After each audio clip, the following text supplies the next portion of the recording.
Welcome to the TreeRing Time demonstration on how to customize and share reports. Reports commonly need to be customized by users to focus on the specific work unit, employees, or time periods. TreeRing Time allows you to customize each type of report and save it. Further, you can share this report with other users. As you might recall from earlier demonstrations, there's a wide variety of reports: time, supervisory, paid time off, level, management, administrative, and so on. We're going to customize a report for time, default timesheet, and then we click customize.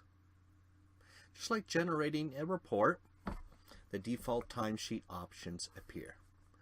We can select whatever we want to filter on. I'm going to select on a particular supervisor. I'm going to select a particular department. Then I click regenerate the report. You can see the customized report here. You click save options. Enter a name for the report. Since I did this for a particular supervisor, I'm going to put his name in there. Click save. Now, if we go up to reports, time, default, we won't see it there.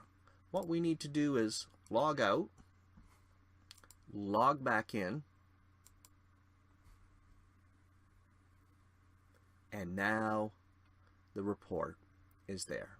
If we click on it, there's our report. We can close that filter. We don't need to do that anymore.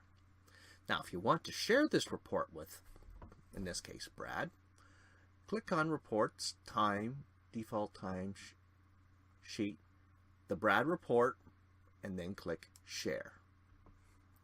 Select the user that you wish to share it with, and click Share.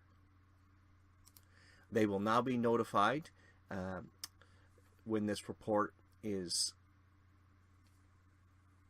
run, and it'll also appear on their report menus. Thank you for watching this demonstration on how to customize a report and share it. Please check out our other videos on the TreeRing channel.